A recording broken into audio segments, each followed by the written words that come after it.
I was 14 when he held me down in his basement. I screamed. I begged, but nobody came. And when I finally escaped and ran to my mother with torn clothes, with tears, with blood, I told her, "Mom, he raped me." You know what she said?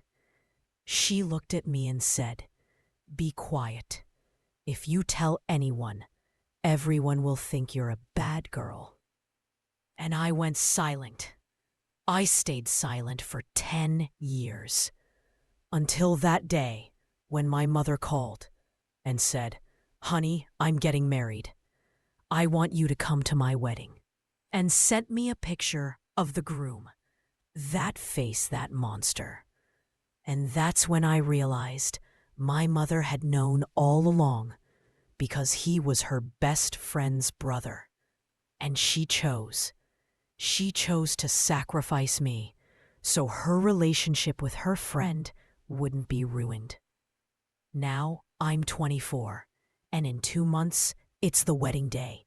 And I promise that day, in front of everyone, I will scream the truth.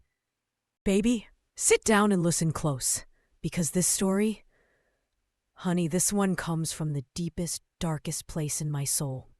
A place I buried for years. A place I thought I'd never speak about. But silence protects predators, and I'm done protecting anyone but myself. My name is Eve. I'm 58 years old now. But this story begins when I was 14, when I was still innocent, still believed my mother would protect me from anything. I was wrong. I grew up in a small town.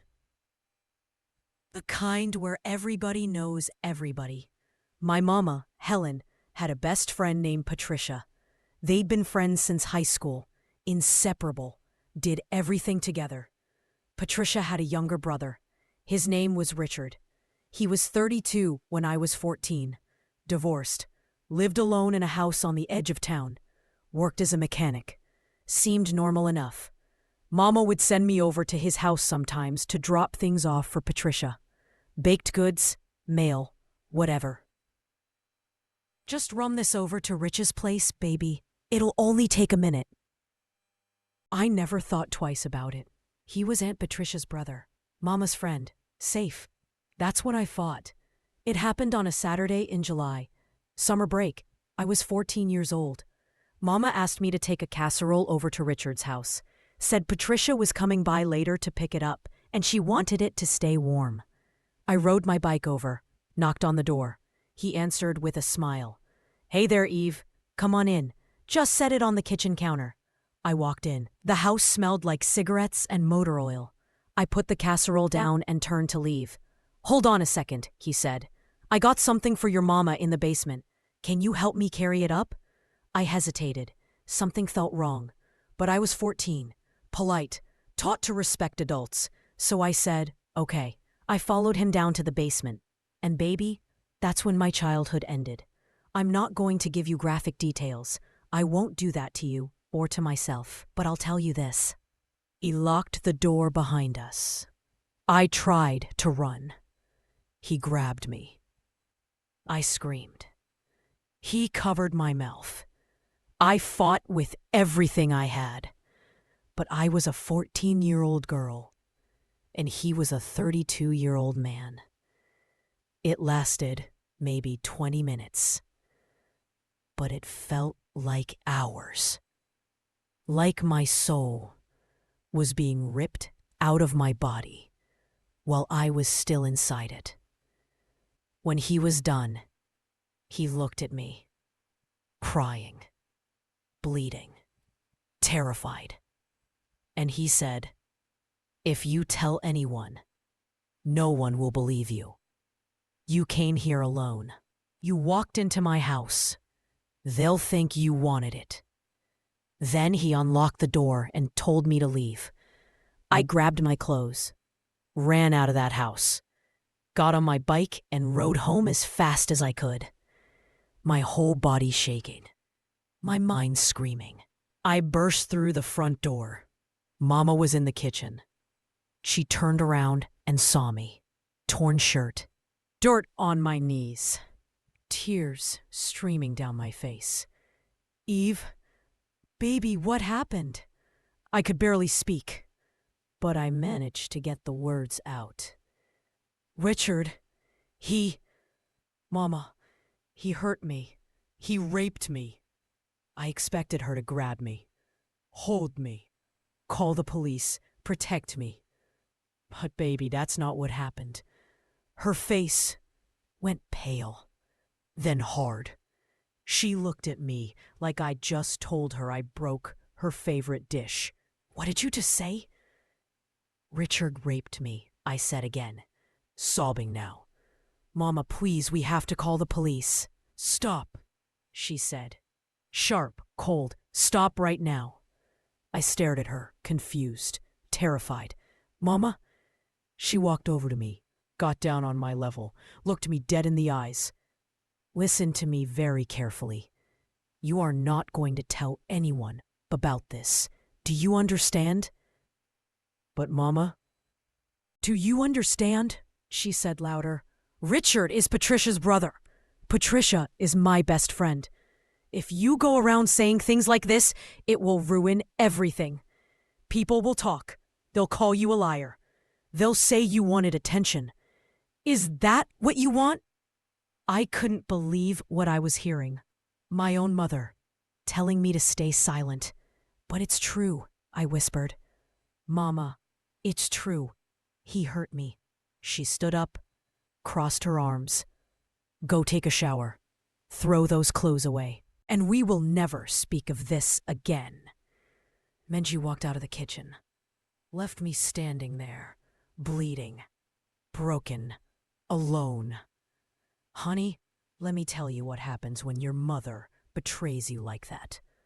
You start to believe her. You start to think maybe it was your fault. Maybe you did something wrong. Maybe you imagined how bad it was. You bury it. Deep.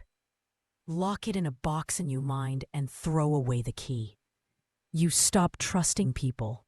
Stop trusting yourself. You become a ghost in your own life. That's what happened to me. I never told anyone else. Not a friend, not a teacher, not a counselor. Because if my own mother didn't believe me, who would? I saw Richard at family gatherings after that. He'd smile at me, casual, like nothing happened.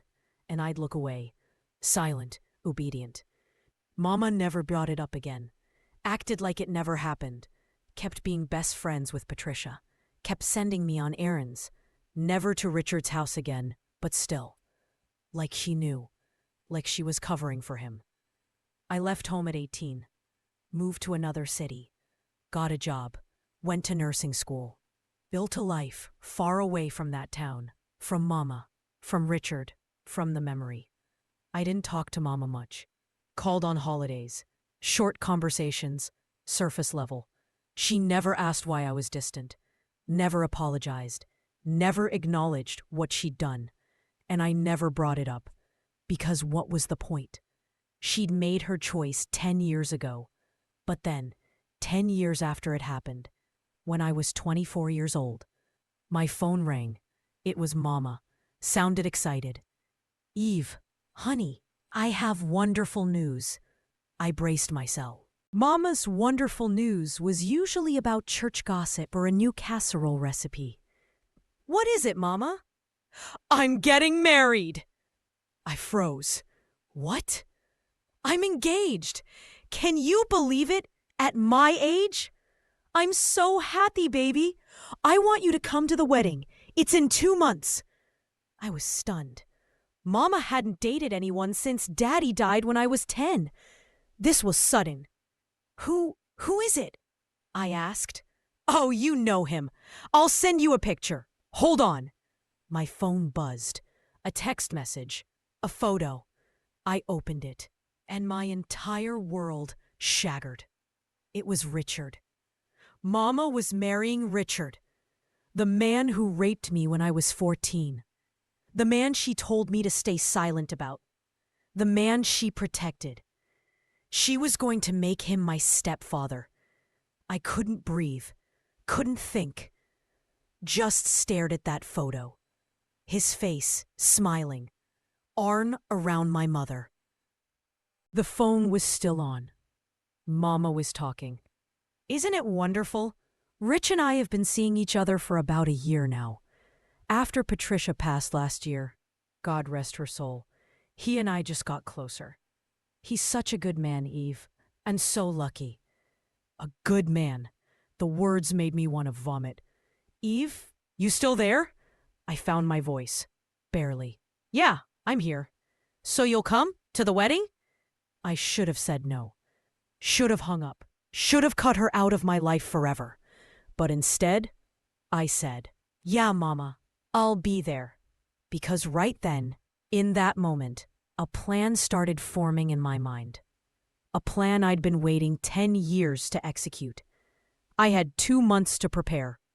First, I went to therapy, found a trauma specialist, told her everything. She helped me process, helped me see that what happened wasn't my fault, that my mother's betrayal was a separate violation, that I had every right to be angry. Second, I gathered evidence. I tracked down Richard's history. Turns out, I wasn't the first. There was a police report from 15 years before me. A girl who'd accused him of assault. Case was dropped due to lack of evidence. She disappeared after that. Moved away. I found her, talked to her. She told me her story. It was almost identical to mine. Third, I wrote everything down, every detail, every moment, from the assault to my mother's betrayal to this engagement. I wrote it all in a letter, and I planned what I would do on the wedding day. The wedding was at a church, small town, about 100 guests, family, friends, people who knew Richard as a good man, people who knew Mama as a sweet woman. I wore a black dress. Mama commented on it when I arrived. Why black, honey? This is a happy day. Mourning, I said. She didn't get it. The ceremony started. I sat in the back, watched Richard stand at the altar in his tux. Watched Mama walk down the aisle in white. At 52 years old, marrying my rapist. The preacher went through the vows, asked if anyone objected. This was my moment. I stood up. Everyone turned to look at me. I object, I said, my voice steady, clear. Gasps, murmurs. Mama's face went white. Eve, sit down, she hissed. No, I said. I've been sitting down for 10 years. It's time to stand up. I walked to the front, stood between them and the congregation. 10 years ago, I said loudly, when I was 14 years old, this man, I pointed at Richard, raped me in his basement. The church erupted, people shouting. Richard's face turned red. Mama started crying. That's a lie, Richard yelled. Is it? I said. Because I have a police report here from another girl. 15 years ago. Same accusation, same man. I pulled out the documents, held them up. And when I told my mother, I turned to her. She told me to be quiet, to protect him, to protect her friendship with his sister. She chose him over me, and now she's marrying him. Mama was sobbing now. Eve, please, you don't understand. I understand perfectly, I said. You sacrificed your own daughter to protect a monster. People were standing now, some leaving, some yelling. Richard tried to push past me, but 2 men from the congregation grabbed him. Someone called the police. Baby, let me tell you what happened next. Richard was arrested. The case was reopened with new evidence. The other victim came forward, and with both of us testifying, he was convicted, sentenced to 25 years. Mama, she never spoke to me again. blamed me for ruining her life, told everyone I was lying. But most people didn't believe her. Because why would a daughter lie about something like that? She moved away. Last I heard, she's still alive. Still bitter. Still choosing the wrong side. And me? I finally started healing. Real healing. Not just burying the trauma, but facing it. Processing it. Releasing it. I'm 58 now. It's been 34 years since it happened. 34 years of carrying that weight. But I don't carry it the same way anymore. I carry it as a reminder that I survived. That I'm strong. That I refuse to stay silent forever. I work with survivors now. Help them find their voice. Help them understand that it's never too late to speak up, to demand justice, to reclaim your power. Because, baby, silence protects predators, and we don't protect predators anymore. We protect survivors. So let me tell you something, honey. If someone hurt you, if someone violated you, if someone stole your innocence, your safety, your trust, it wasn't your fault. Not what you wore. Not where you went. Not who you trusted. It was theirs. All theirs. And if the people who were supposed to protect you didn't believe you, didn't help you, didn't stand up for you, that's on them too. But here's what I need you to hear. You are not alone. There are people who will believe you, who will fight for you, who will stand with you. You just have to find them. And sometimes, baby, you have to be your own first believer. Believe yourself. Trust your truth. Speak it when you're ready. And know that no matter how long it takes, 10 years, 20 years, 50 years, it's never too late to reclaim your voice. Your story matters. Your pain matters. Your healing matters. You matter. Thank you for sitting with me today. This was the hardest story I've ever told. But if it helps one person feel less alone, less ashamed, less silenced, then it was worth every painful word. You are not broken. You are not dirty. You are not ruined. You are a survivor, and survivors are the strongest people I know. God bless you, baby. This is Eve, and I'll see you next time.